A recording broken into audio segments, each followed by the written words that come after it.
Ah, yes. It's another great Sunday afternoon, and I've got the game on. Oh, I've got everything I need. I've got my remote. I've got my favorite beer. I've got to get something to snack on. I need something to eat. I need some.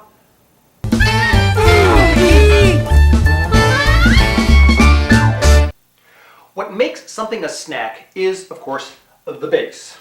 These are vegetables of all sorts. For example, we have the venerable potato, which comes to us from America, technically South America, but still American.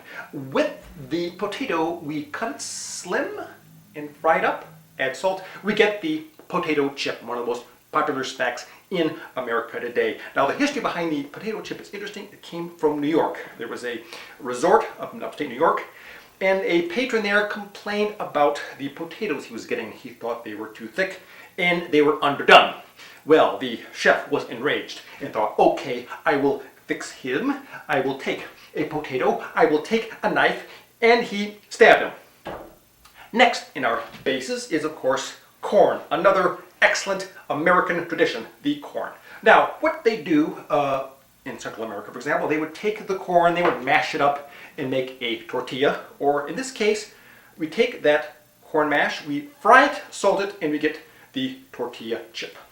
Also, we can bake it in such a way that it puffs up and we get the cheese puff. Yes, I know, it's called the cheese puff, but trust me, inside this orange little blob is indeed some corn that has been puffed up.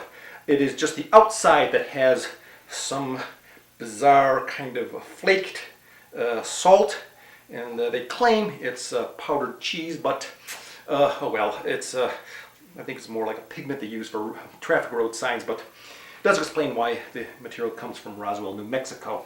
Anyways, the most basic kind of corn, incidentally, happens to be of course, the popcorn. This was introduced to the early pilgrims by the Indians. They would throw the corn in the fire and it would pop up.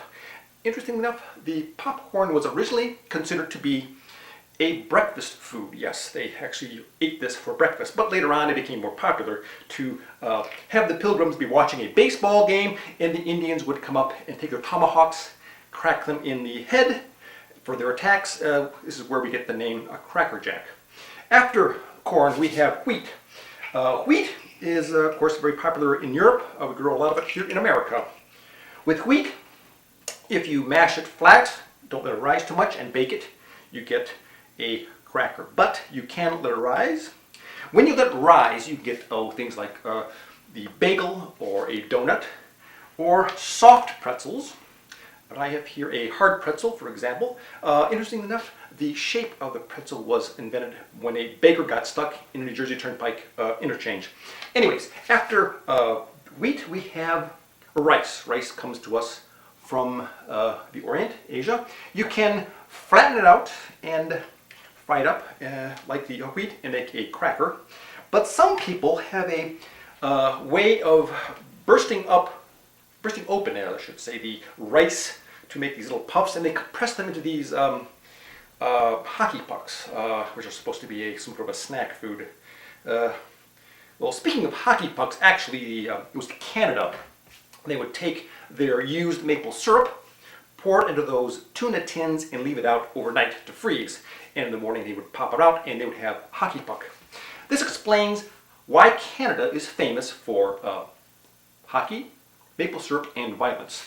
After rice, we have nuts.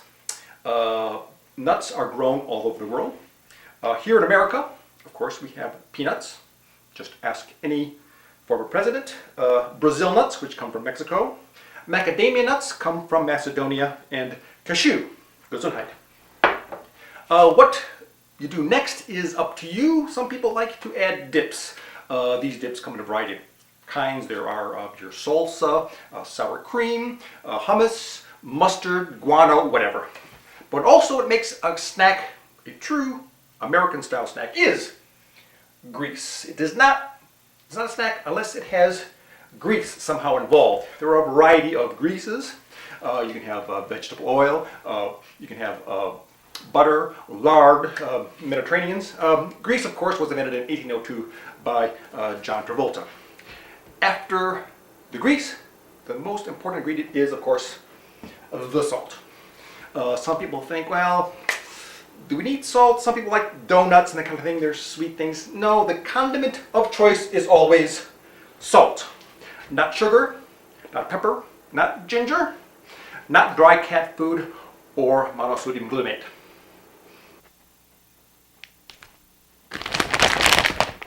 The question we have now is, how do I open the bag? Now all that's left for you to do is to figure out how to open your bag. You can try to pull the two ends apart. You can rip it with your hands. That often doesn't work. You can take your teeth and bite in and rip it like that. Or if you're angry enough, you take a knife and you stab at it and you rip it open. That may break up the chip, but I like to use the scissors. So there you have it. You have your favorite Sunday game. You have your remote. You have your favorite beer and a snack. Of course, it's the snack that makes it a food eat.